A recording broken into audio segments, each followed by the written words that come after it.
Welcome back. Well, Hudden and Dudden, they had O'Neary by the scruff of the neck, and they threatened him, and they said, "O'Neary, tell us where you got that gold coin from." "Oh, lads, just calm down. I'll tell you it all.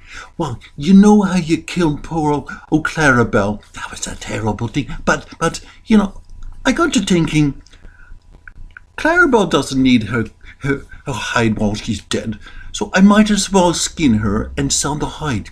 Well, I was expecting to get a penny maybe, so I took the hide into town, and you'll never believe it, but the bootmaker, the belt maker, and the saddle maker, they were fighting me for it. They were all offering me gold, and so I had to give the hide to the highest bidder. You wouldn't believe it. They can't get enough leather. There's a real leather shortage on the whole of Ireland." Well, Hudden and Dudden looked at each other, and they just both got the same idea, crashed into each other as they raced out the door. They went to their houses, grabbed their sharpest knives, and they went into their paddocks, and they butchered all their cows, skinned them, took the hides, and they loaded up their wagons, and into town they went, crying, "Bring out your gold! We've got leather for you! Leather for gold! Bring it out!" And the bootmaker and the belt maker and the other dealers in leather, they came out and said, "What are you talking about, you idiots? Gold for leather? You must be mad! Get away with you, amigons!" So they started picking up stones and sticks and cow dung, and they flung it at the boys, while Hudden and Dudden raced back to their farms, straight to O'Neary, and they picked him up. "Right, O'Neary, now you little idiot, we're going to teach you a lesson." And they stuck him into a sack, tied the sack up, tied it to a pole, and between the two men, they set off towards the great lake of the west, where they planned to toss O'Neary off the cliff into the lake itself. Now, the great lake of the west was 2 days' journey. So after about a day of hard walking, they were hot and bothered, and they came into an inn, sat down, flung the sack to the ground, to the floor, and after a bit of drinking they fell fast asleep.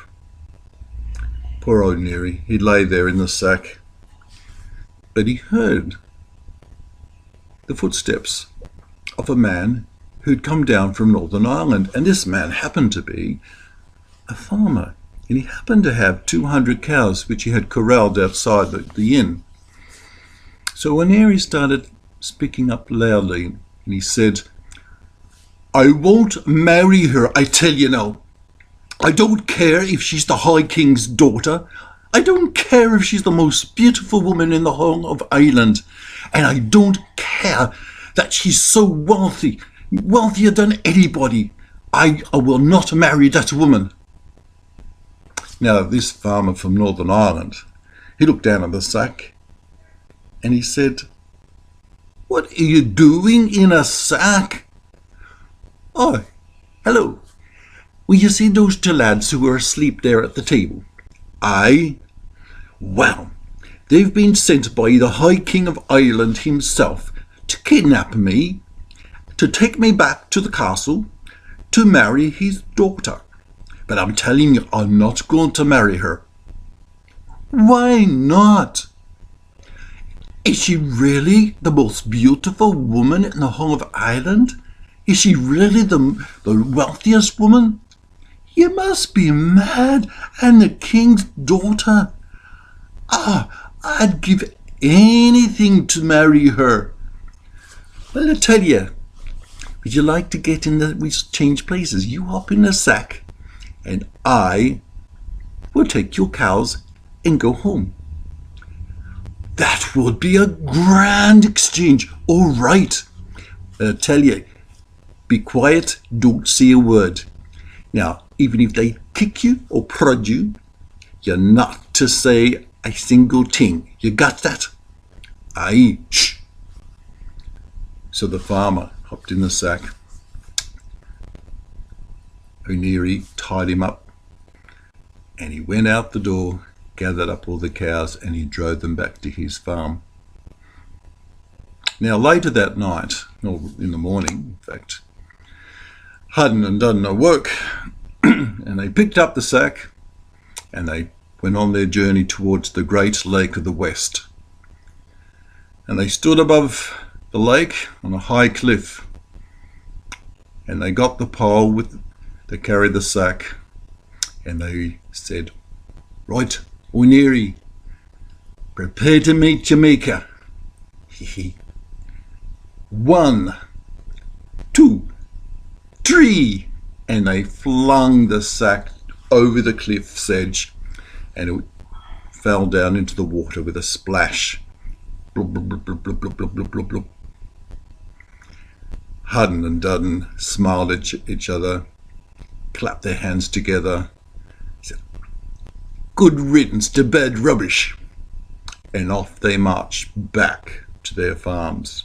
And I have to leave there because time's up, and there's part 3 coming, so I hope you stay for part 3, and you'll find out what happens to O'Neary and his 200 cows and Hudden and Dudden. Bye. Pax Vobiscum. Welcome back. Well, Hudden and Dudden returned back to their farms, and as they drew closer, they couldn't help noticing all the cattle.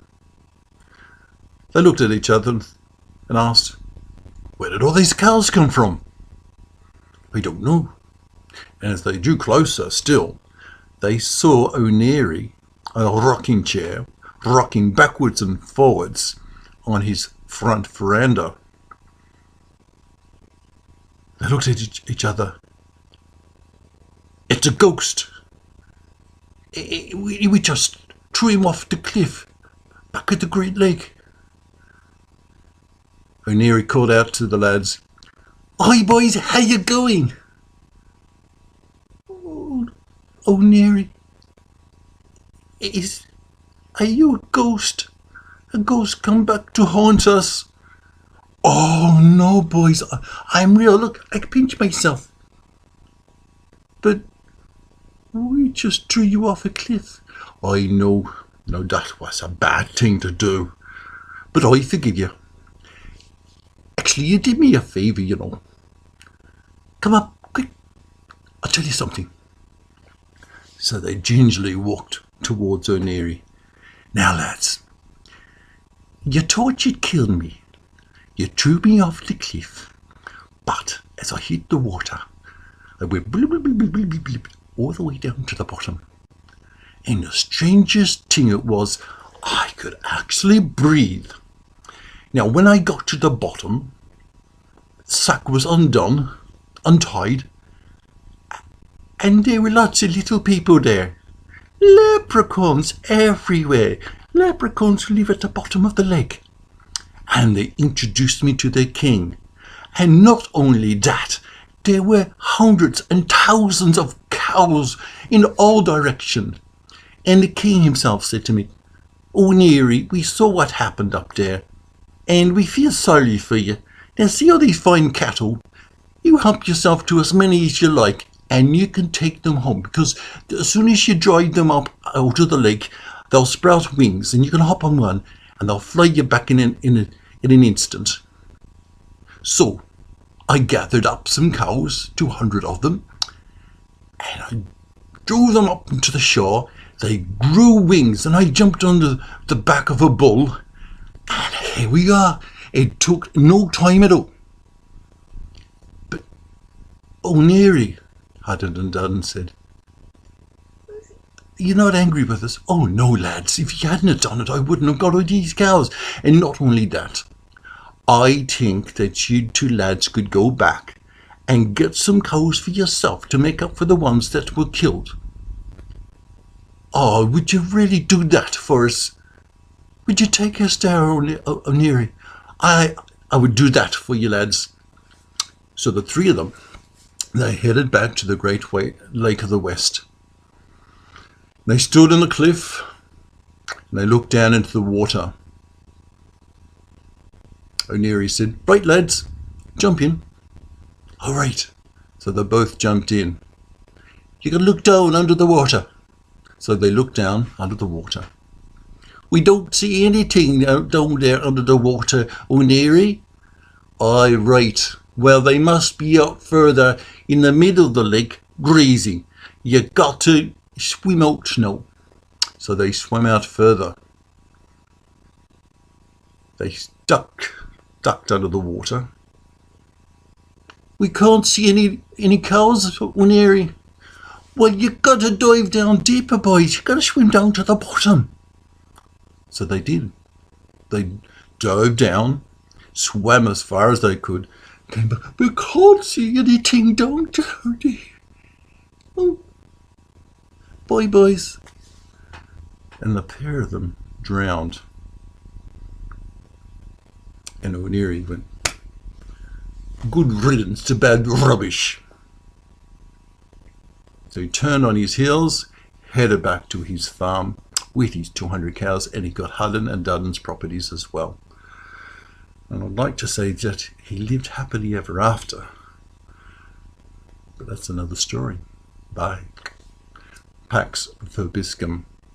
Arrivederci, bambini.